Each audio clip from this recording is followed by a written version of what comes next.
Our proposal process really isn't rocket science. It's basically common sense. And the many of the principles that underlie our process are also the same principles that are the foundation of our post-award offerings. Now, this talk is not about the what and how we do things.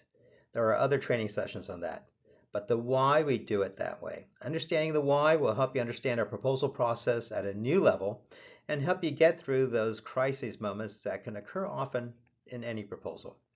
Now, these 9 principles that we're going to talk about are at the foundation of our proposal process, and it's essentially how we think about winning. First, why is there a SMA proposal process?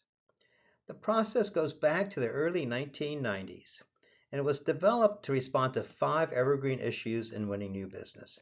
Before we created our process, or even today, when companies use other processes, or it doesn't have one, winning is usually left to the vagaries of a few people in the company who have a reputation for winning.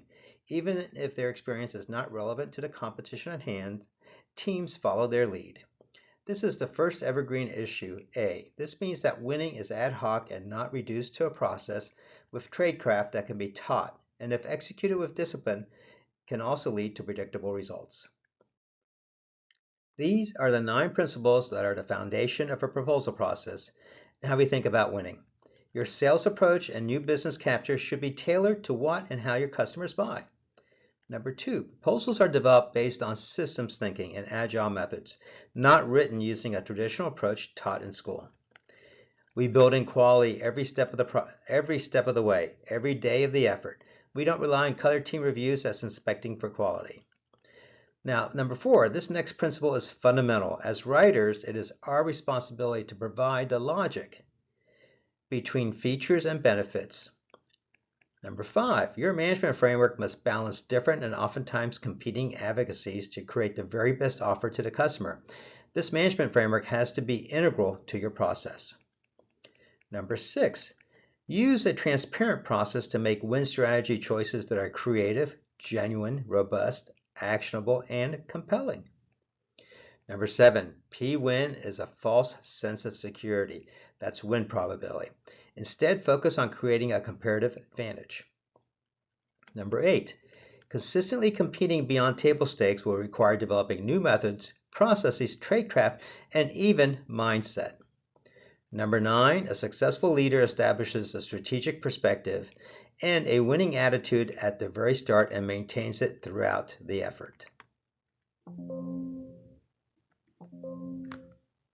Principle 1. There are different types of acquisitions. The process should also be different for each. In this chart, we list 7 different types of acquisitions, the what and how customers buy. The increase in complexity of the what is being bought, whether it is a product or a service, and in the sophistication of the buying process.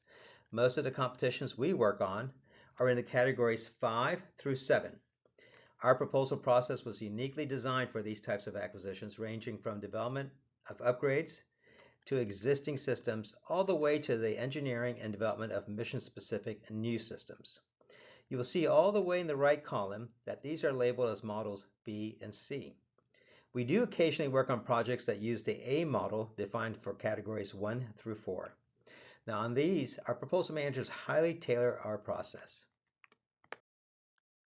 You've probably never seen our process depicted this way. Our sweet spot are competitions that require using Model C.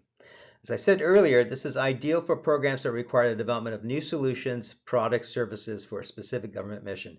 That could be a new battleship, fighter aircraft, communication systems, a surveillance capability, business systems, and other things. Now, there are 4 main activities for any sales or new business capture pursuit. Formulating and winning strategy that defines the actions you must take to be successful, designing your value proposition that differentiates your offer from your competitors, and developing the formal proposal. Now, of course, throughout the pursuit, you must engage with your customer to gain a better understanding and appreciation of their needs and challenges and shape their requirements. A fundamental question is, when should these 4 activities be performed and in what sequence? Most proposal processes do not actually explicitly consider the sequencing and timing of these activities for the types of products and services and how customers buy differently. There are 3 models shown for sequencing these 4 activities. The first step to developing a winning proposal is to pick the right model for the opportunity at hand. Model A, which is bespoke to the product or service. This model for sales or new business capture is for circumstances when your customer is buying a product or service that you are already offering to others with predefined configurations or easily produced variations. This model also works well when the customer prescribes the design or competes for a production line. As I mentioned earlier, our process was not explicitly designed for these types of acquisitions, but our proposal managers can tailor our process for Model A. Model B, bespoke to the story. This model for sales or new business capture is for circumstances when your customer is buying a customized product or service, allowing you to differentiate your offer based on product features or deal terms.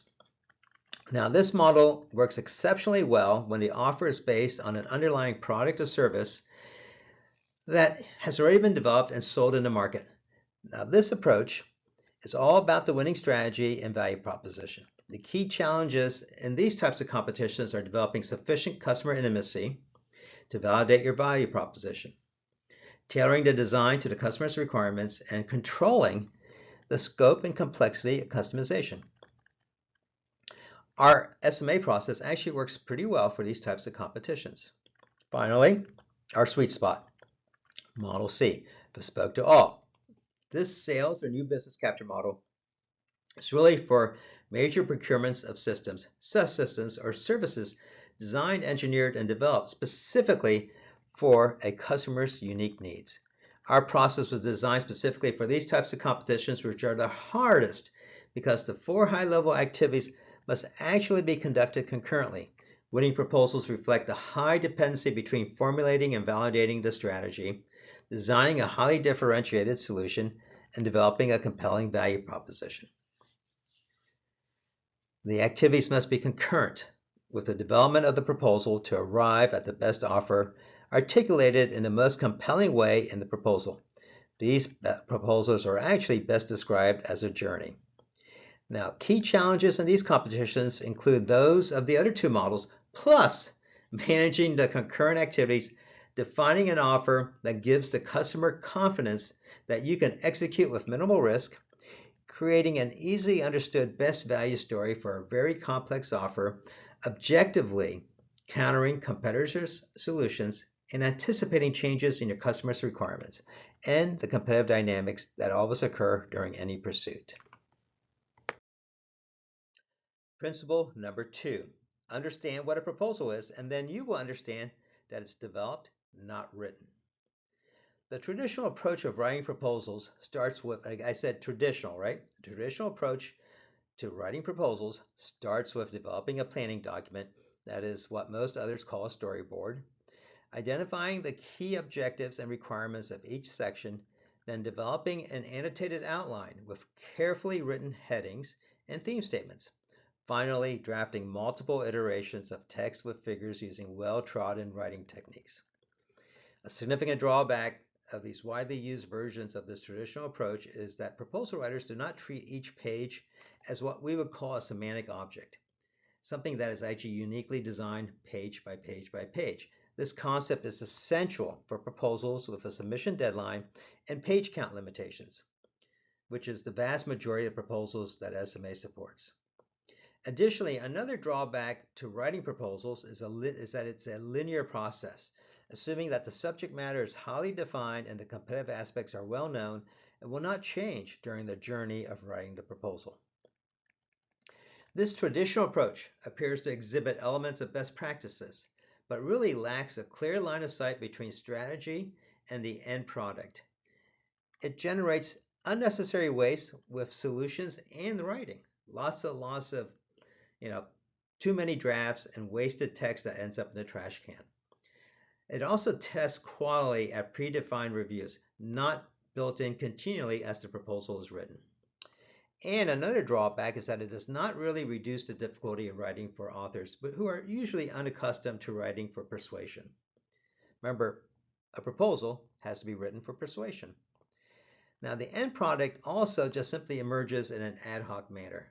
Oftentimes, when we see customers use one of these traditional rhetoric approaches, the end product is way over page count, and then you end up editing your way down to a proposal, which is very difficult. Now, many of today's best practices for traditional writing approaches have early origins. Still, they really fail to recognize that the proposal is in itself a very complex product that needs to be designed, engineered, and built. SMA's approach, though designed nearly 40 years ago, is still very relevant today. It recognizes the fundamental flaws of what we call the traditional rhetorical approach to writing proposals. Many of our competitors' approach to proposals is actually based on just rhetoric and what we're all taught in school about how to write technical reports. Now, successful proposals, we believe, are designed, engineered, and built, just like how your firm's product is designed, engineered, and manufactured, or your service offering is designed, configured, and provisioned. The SMA approach is based on systems thinking and agile principles. It is an evolution of the approach originally developed by Tracy, Rue, and Starkey all the way back in 1962. That was known as STOP. It's the Sequential Topical Organization of Publications. It is true to the original concept of storyboarding developed by the Disney Company. After you've read and analyzed the bid documents, developed compliance and response matrices, and created an annotated outline, that's when you design, engineer, and build your proposal in these 5 easy steps.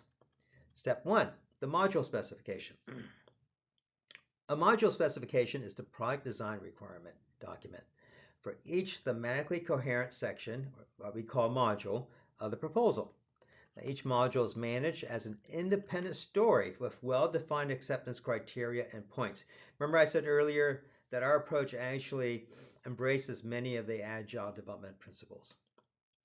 Story map, the second step. A story map is the engineering plan and layout drawing for the module. Now each module, remember the module is the actual physical pages. And the module is typically anywhere from 2 to 10 pages depending on the complexity of the topic.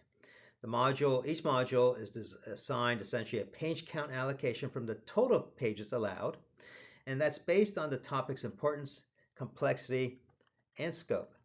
Now this step defines the proposal module on a page-by-page basis by apportioning the space allocated to each subtopic and identifying and placing each figure where it should be on the page. Okay, art development. Art in proposals tells the story as an arc with simple but powerful messages, substantiating rich data and information and creating a memorable experience.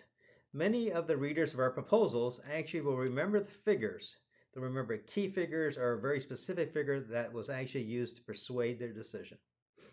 The art is the central structural element of your proposal, while the narrative informs and provides the nuance. The fourth step is the annotated mockup, or what we call the AMU. Now, an annotated mockup is the prototype of the module. Remember I said this is about building a product, right? Well, we usually will build a prototype before we build the final product. So the AMU is that prototype. The AMU builds upon the story map by first inserting all the completed graphics and the art callouts and the action captions. And then it adds additional details as bulletized text on the page that provides essentially the nuance and the supporting data. Now, continuous integration with daily builds is particularly critical in this step. All right, the fifth step are basically the module drafts. It's when we actually start to write. Now, having defined the messages, documented the supporting data, and developed graphics, you now complete telling the story for your module by expanding those bullets in the AMU into full text. Our book, The Essential Guide to Proposal Development, is a detailed description of this modern approach to developing proposals.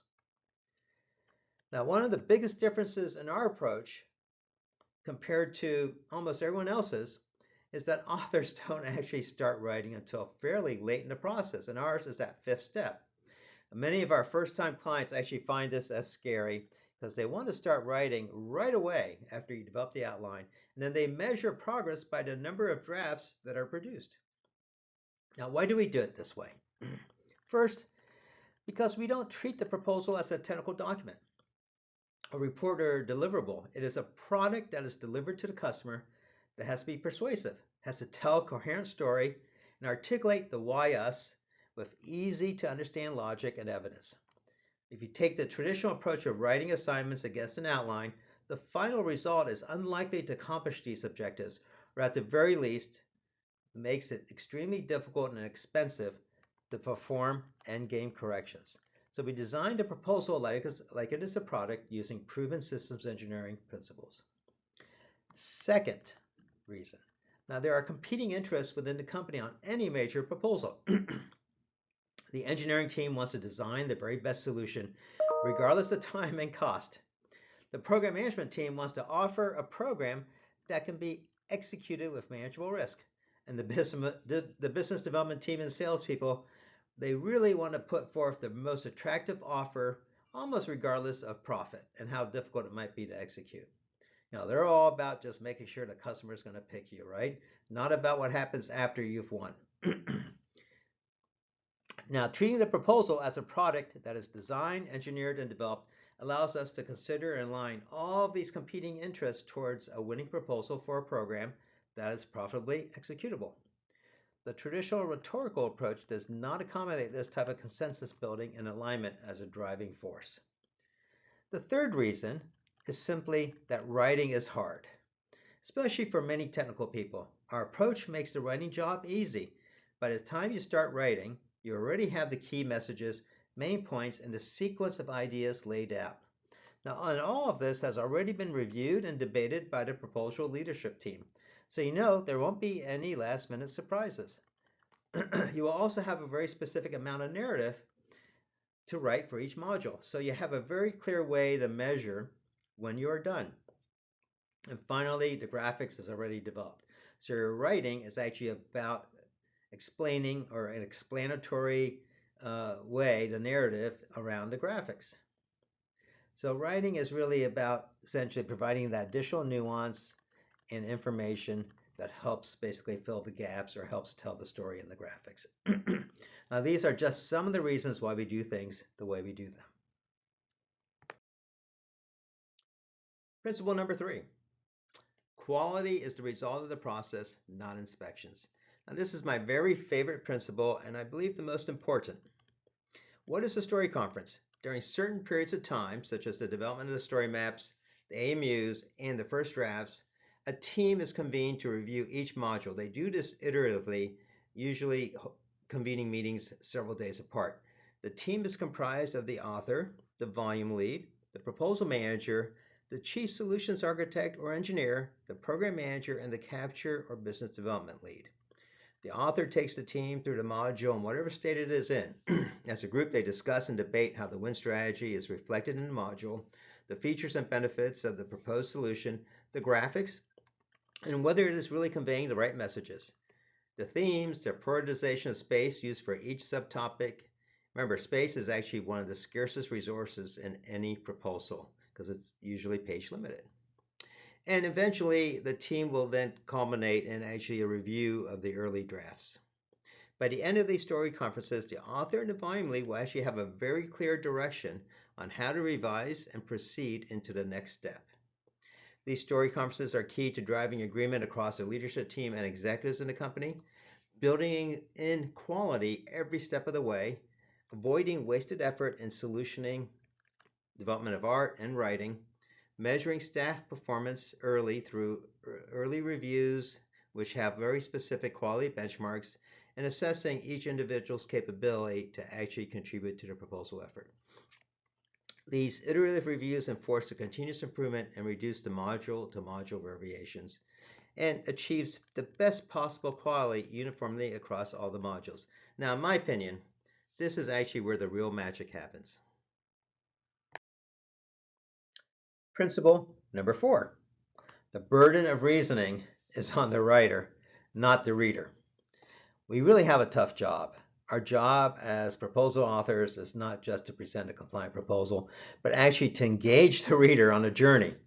Essentially, what I think about from mystery, which is who are we and what are we offering, to curiosity. We want the reader to know more, to credibility, I believe you, to empathy, I agree with you, and finally to inspiration, I want to buy from you. That's the ideal journey we want to take the reader on in our writing. As authors, we have the burden of logical reasoning and must provide a clear path from facts and data to understanding and persuasion. Our proposal must be well structured, compelling, and memorable. But our audience is a tough lot. They have limited time to read our proposals. They're already probably juggling at least several other important day jobs, and most of them, at least the ones I know, are predisposed to being skeptical. If the reader has to draw their own conclusions from what they read, we've left the door open for interpretive errors and probably have likely frustrated them because of the additional work that we force upon them. Now, our 5-step sequential process with story conferences helps us write clearly, concisely, but also within the greater arc of the journey that we want to take our readers on. Principle number 5. You need a management framework that is integral to the process. How often have you heard, we followed the process exactly, so I don't understand why our proposal fell far short of our expectations? This occurs more often than we really like to admit. The proposal we asked the red team to review oftentimes lacks an overall story arc, fails to articulate our differentiation and value proposition, and is typically significantly over page count. Now, if you use the SMA process, those things don't occur. Now, when those things occur, they are sure signs that the process overtook the singular objective of winning. In our quest to do things right, we actually lost sight of doing the right things. Proposal development process based on proven practices is necessary, but insufficient to win consistently. While the process enables everyone to contribute in an organized and effective manner, it does not create unity of purpose. A management framework is necessary and should be integral to the process. The framework balances the different advocacies in the proposal that contribute to satisfying your customer, offering a profitable deal for your company, and meeting delivery requirements with confidence. The framework also incorporates a paradigm for leadership to empower everyone to lead in their roles, so not only do you do things right, but also you do the right things as a team. In any proposal, there's different advocacy roles that drive the offer. The advocate for the customer, the advocate for closing the deal, the advocate for the best product, and the advocate for feasible fulfillment and delivery obligations. While all have the same ultimate objective to win, each individual actually has their own immediate priorities that can sometimes sabotage the entire effort. On the other hand, the proposal manager has a single overriding responsibility to produce a winning proposal, insisting on an enforceable win strategy, establishing a proposal plan, managing the process, and enforcing proposal schedules, ensuring RFP compliance, and actually acting as that load balancer between all of these dynamic tensions that occur between the different advocacies. Principle number 6, win strategy must be transparent and testable with a clear burden of proof. Win strategy means different things to different people. The most practical definition is that strategy is about the choices you make to create a differentiation in the market. It's about how your customers see that your offer is different. Now, a good strategy will guide your actions before, during, and after a competition for a specific opportunity. A good win strategy is rooted in transparent assumptions and logic that can be tested and validated.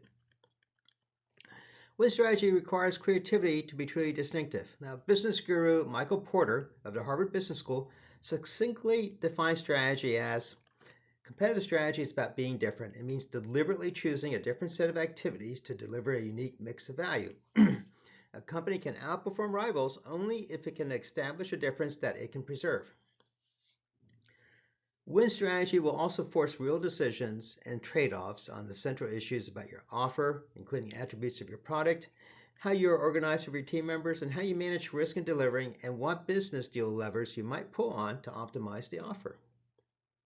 Typical strategy development approaches often produce unsatisfactory results. Choices are not compelling. They create incremental instead of game-changing moves. They leave you vulnerable to surprises and also blind to new opportunities. Frequently, choices do not get made, even though they may appear otherwise, resulting in a continual analysis of unresolved issues or ideas and decision gridlock. Even when choices are made, they fall apart because of false or weak consensus, and the resulting action is not timely. The choices aren't often robust because they're based on invalid or incomplete data, and there's really no clear burden of proof that's been established by the team. Your approach must overcome these limitations, reveal the assumptions, use a transparent logic to create strong consensus, and most importantly, define the conditions that must be met for the strategy to result in a win. In our process, developing a win strategy isn't just about your best idea, but what the offer or product should be, how the program should be managed, what the price and contract terms should be, and who are your teaming partners. It must also examine why those specific choices and not others result in conditions that will actually create a win. Our process helps you understand what has to be true for those choices to result in a win, and to what degree you will have control or can influence the what has to be true to actually be true. Principle number 7. The difference between being offerable and contesting really must be understood. Most firms in any competition are offerable. Offerable means that you have met the minimal conditions to be a credible supplier, but are really only playing for table stakes until you start to make investments. Only a few companies will invest and take the actions necessary to create a disproportionate comparative advantage by offering a clear choice for the customer. Winning is about creating that comparative advantage, which widens the gap between winners and losers. Our in-depth analysis of over 30 recent competitions indicated that, in fact, that gap is widening, even though customer policies level the playing field.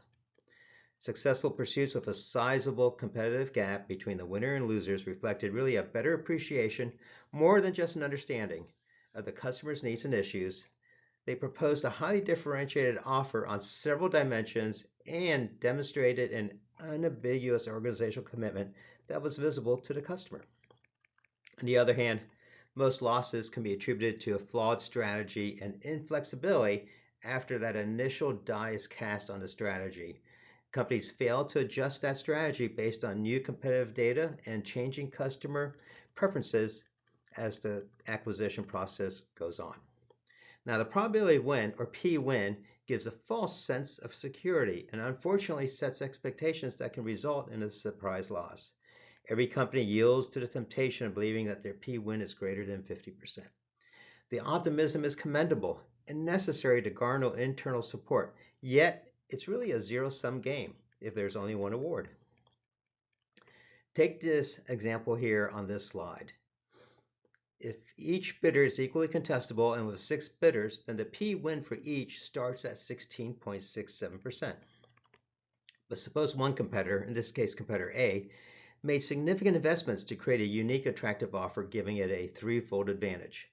In this case, the P-win for that bidder is 31.6%, still below 50%, even though the company is the most likely winner, whereas the other 5 are at a P-win ranging from 21% to 10%, as shown in the example here, based on the relative comparative advantage that they created by either investing or not investing.